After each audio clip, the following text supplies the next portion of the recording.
नमस्कार दोस्तों, स्वागत है, अभिनंदन है दोस्ता and my family YouTube channel में। कैसे हैं, केम छो?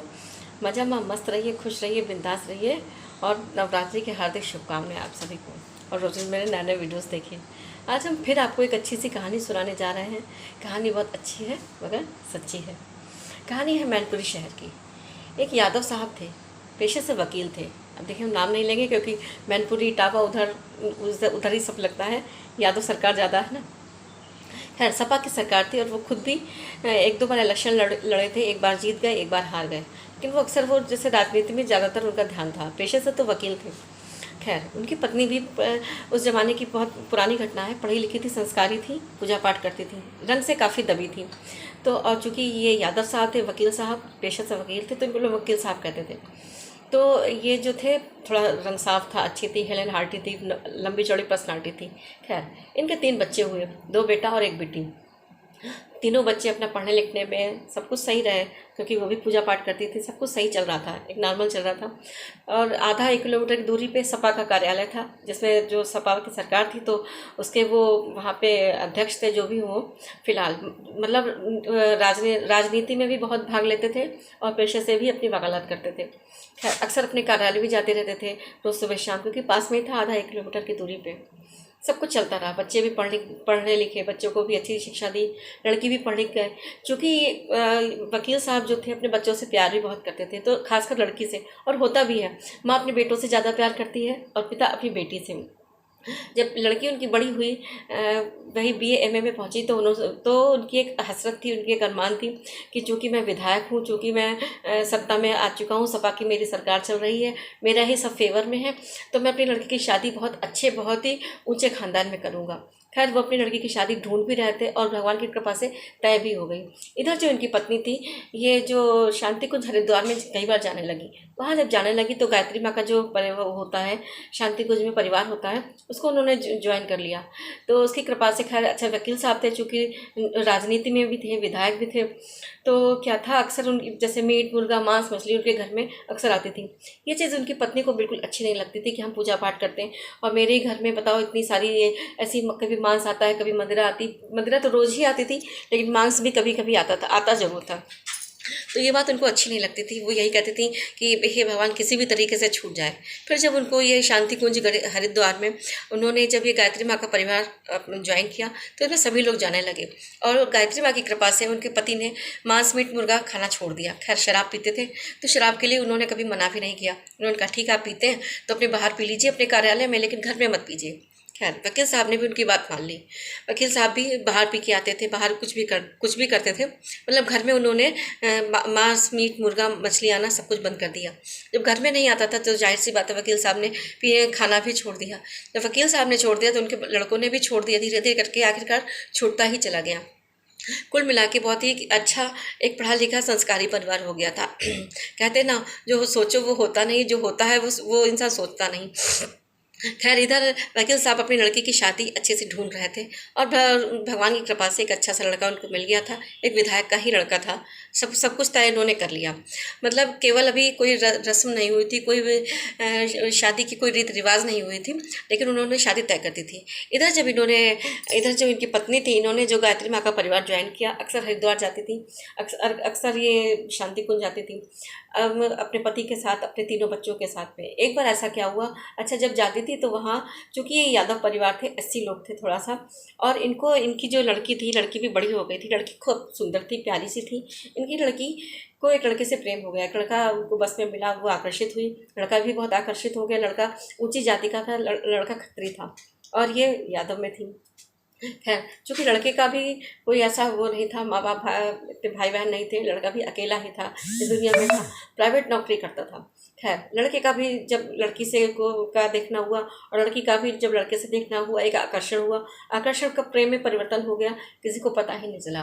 खैर, जब तक ये लोग वहाँ रहे तब तक अच्छे से मिलना जुलना, बात करना, दोनों एक दूसरे को काफ़ी कुछ समझ गए थे। चूँकि बिल्कुल ये तो धर्म के खिलाफ था, ये तो जात के खिलाफ था कि एक एससी, एक यादव की लड़की, वो अपनी ही यादव बिरादरी में वकील साहब ढूंढ रहे थे, ढूंढ भी लिया था, और ये खत्री परिवार था, तो ये अपने खत्री परिवार में शादी होती। खैर, ऐसा हुआ कि एक बार की बात है जिसमें वकील साहब और वकील साहब के बच्चे नहीं गए, केवल माँ गई, यानी कि उनकी जो पत्नी थी वकील साहब की पत्नी, उनका नाम मनोरमा था। मनोरमा जी गई, अपनी बेटी को ले गई, क्योंकि बेटी ने ये बता दिया था कि शादी तो भी इस लड़के से ही करेंगे, ये लड़का हमको बहुत अच्छा लगता है। कहते हैं ना, प्यार इतना अंधा होता है कि उसमें अपने पराये लगते हैं और पराये अपने लगते हैं। प्यार एक ऐसी चीज़ है कि अपने को बिल्कुल छोड़ देता है। खैर, शायद ऐसा ही हुआ। इधर वकील साहब की हसरत अपनी लड़की पे बहुत ज़्यादा थी। उन्होंने सारा दहेज, उन्होंने एक कमरा अपनी लड़की के दहेज से इकट्ठा भर दिया था। इतना महंगे से महंगा बेड लाया, महंगे से महंगा सोफ़ा, सब कुछ लाके उन्होंने अपनी पत्नी से कहा, देखो मनोरमा, मैंने अपनी बिटिया के लिए सारा सामान जो है दहेज का इकट्ठा कर दिया। अब बस मुझे लड़का भी मिल गया है।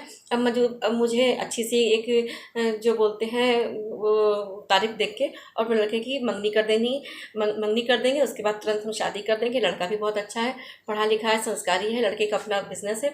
ये सब बातें अक्सर करते थे, रोज ही करते थे फिलहाल।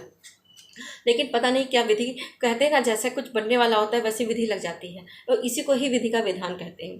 खैर, इधर उनकी पत्नी के ऊपर भी जाने क्या सवार था। उनकी पत्नी और उनकी लड़की ने अपनी माँ से कहा कि माँ, हमें शादी तो उस लड़के से करनी है। खैर, माँ भी तैयार हो गई। दोनों लोग हरिद्वार फिर चल दिए अपने बहन से पूछ के, और जबकि ये नहीं बताया कि हम वहाँ शादी करेंगे या नहीं करेंगे, जो भी है फिलहाल पता नहीं। दोनों लोग चली गई। जब हरिद्वार चली गई तो वहाँ वो भी लड़का आया, क्योंकि फ़ोनों से बात हो गई थी। वो लड़का भी आया। वहाँ भी गायत्री मंत्र के अनुसार, गायत्री विधि विधान के अनुसार उन्होंने, उसकी माँ ने उस लड़के से अपनी लड़की की शादी कर दी। शादी तो कर दी, खैर, लेकिन वही बात है, शादी भी बहुत अच्छे रीति रिवाज से हो गई, सब कुछ हो गई। लेकिन चूँकि लड़का ऊंची जाति का था, दूसरी जाति का था, और ये एससी थी, नीची जाति की थी। इनकी भी अपनी बिरादरी थी, इनका भी एक अपना समाज था। इनके पिताजी ने शादी तय करी थी। हम लोग छोटे से छोटा कोई काम भी करते हैं तो घर में अपने सबको बता देते हैं, नहीं तो अपने हम पति पत्नी हो या कोई भी पति पत्नी हो, एक दूसरे से बात करते हैं, देखिए ऐसा मैनेज किया जाएगा, ऐसे खर्चा होगा, इतने लोग आएंगे, इतने वो होगा। कोई भी बात होती है, आपस में इंसान बात करता है।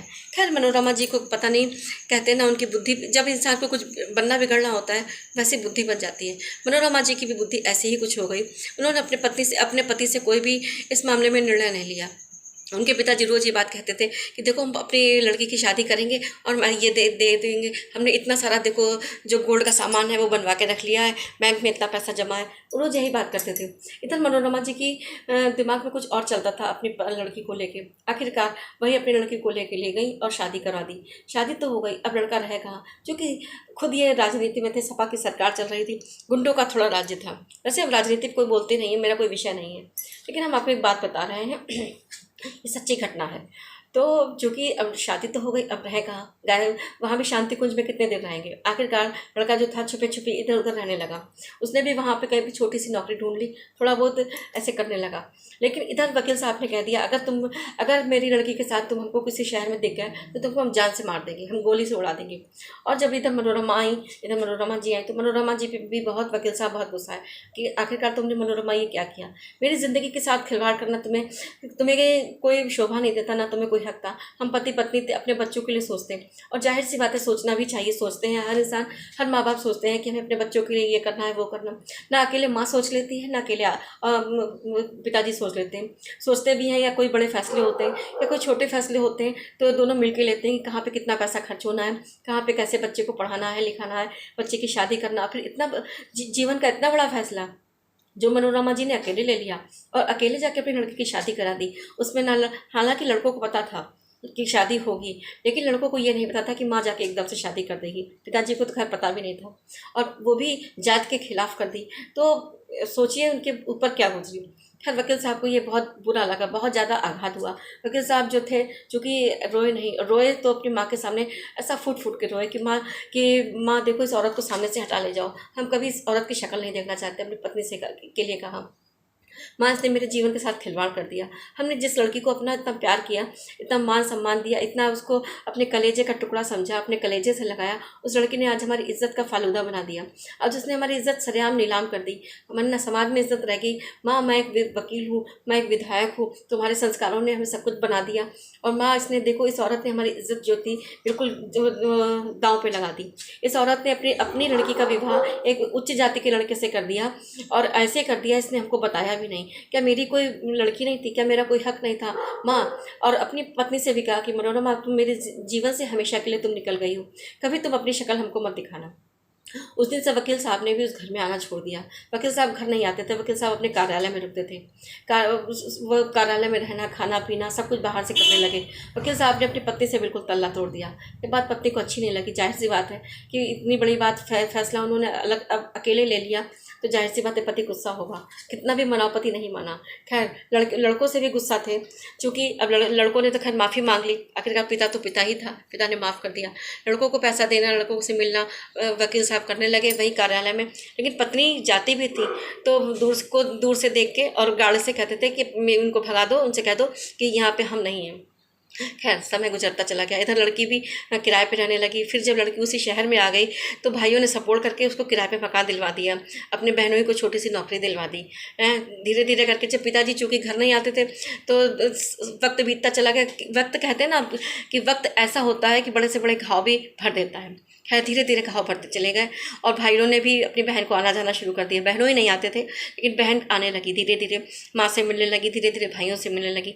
लेकिन जो वकील साहब के दिल में कचोटन थी, वकील साहब के दिल में जो एक आघात लगा था, उसे कोई पूरा नहीं कर सकता था। वकील साहब ने जीवन भर अपनी न पत्नी को देखा, ना ही अपनी लड़की को देखा। लड़की को तो देखना ही उन्होंने पसंद नहीं किया और उन्होंने अपने लड़कों से भी कहा कि हम मर भी जाएँ तो मेरी लड़की को मत बताना, और तब बताना जब मेरा अंतिम संस्कार हो जाए। खैर ऐसा ही हुआ। जब आखिरकार वो कब तक सहते, एक दो साल, 3-4 साल। आखिरकार जब वो, जाहिर सी बात है भाई, पत्नी की कचोटन, पत्नी को इधर पति की कचोटन और इतना बड़ा फैसला, ना पत्नी तो ना अपने बच्चों की रही और ना अपने पति की रही। इधर पति ने भी उनको दुत्कार दिया, पति की भी दुत्कार, समाज की भी दुत्कार पत्नी को भी लगी। और इधर समाज की जो टॉन्टिंग थी वो वकील साहब को भी बहुत चुभती रही। क्या वकील साहब तुमने ऐसे शादी कर ली, तुम्हारी लड़की ने भाग के शादी कर ली। ये सब बातें वकील साहब को भी बहुत अंदर अंदर वो रही, कुरेदती रहीं। खैर वकील साहब इतना परेशान हो गए। वकील साहब ने उसके बाद में एक दो साल के बाद में अपने लड़के की शादी करी, फिर अपने दूसरे लड़के की शादी करी, वहीं कार्यालय से करी और सब काफ़ी लोगों को बुलाया। उस समय सरकार थी तो सरकार के भी कई जो लोग थे राजनीति में थे उनको बुलाया। उसके बाद में वकील साहब इतना परेशान हो गए, इतना टूट गए कि आखिरकार उनको एक हार्ट अटैक पड़ा और हार्ट अटैक में वकील साहब जो थे ख़त्म हो गए। वकील साहब जब ख़त्म हो गए तो वकील साहब की पत्नी बहुत रोई, बहुत परेशान हुई। लेकिन वकील साहब ने अपने बच्चों से भी कह दिया था कि मेरी पत्नी को मेरा चेहरा मत दिखाना, जब मैं मर जाऊं तब मेरी पत्नी के पास लेके आना, अपनी माँ के पास लेके आना, लेकिन तब तक मेरा चेहरा मत दिखाना। शायद उनकी बात, ये बात सही हो गई कि हार्ट अटैक पड़ा, बच्चे उनको वहाँ ट्रामा सेंटर ले गए। ट्रामा सेंटर से फिर वो मर के ही आए। जब मर के ही आए तो पत्नी ने उसी समय उनका चेहरा देखा। 2-3 साल 4 साल बीत गए, पत्नी ने अपने पति को देखा तक नहीं, बात तो करना बहुत दूर की बात। एक जरा से फैसले से सब कुछ बिगड़ गया। सब कुछ अच्छे से चल रहा था, है ना। कहते हैं ना, जब कुछ बिगड़ना होता है वैसी विधि लग जाती है और जब कुछ बनना होता है तो वैसी विधि लग जाती है, और इसी को विधि का विधान कहते हैं। सब कुछ अच्छा चलते हुए भी कभी कभी ऐसी नज़र लग जाती है कि सब कुछ बिगड़ जाता है। खैर लड़की को पिताजी मिले। लड़की भी पिताजी को बहुत चाहती थी और पिताजी भी लड़की को बहुत ज़्यादा चाहते थे। आखिरकार सारा दहेज का सामान जो वकील साहब थे उन्होंने अपने छोटे भाई की लड़की को दे दिया। कार खरीदी, कार भी अपनी छोटे भाई की लड़की को दे दी। बोले मेरी लड़की ने तो ऐसा किया नहीं, लेकिन हम अपने छोटे भाई की लड़की को सब कुछ दान कर देते। उन्होंने सब कुछ दान कर दिया, लेकिन अपनी ना पत्नी से मिले, ना अपनी लड़की से मिले।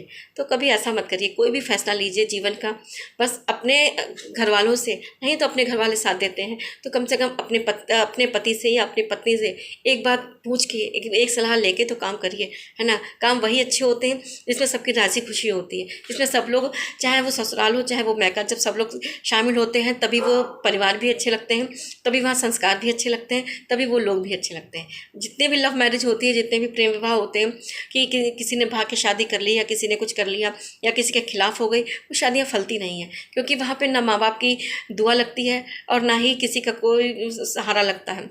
वहाँ तो सिर्फ बद्दुआ लगती है। हालांकि माँ बाप किसी को बद्दुआ नहीं देते, किसी के भी माँ बाप हो, चाहे लड़के के हों चाहे लड़की के ही, लेकिन वो अंदर की जो हाय होती है ना, वो लग जाती है। तो बस ऐसा कभी मत करिए, हमेशा दुआओं का सहारा लीजिए, हमेशा बद्दुआ का कोशिश करिए कि कभी किसी से बद्दुआ ना लीजिए। अब जाने अनजाने कोई बात हो जाए तो बात अलग है।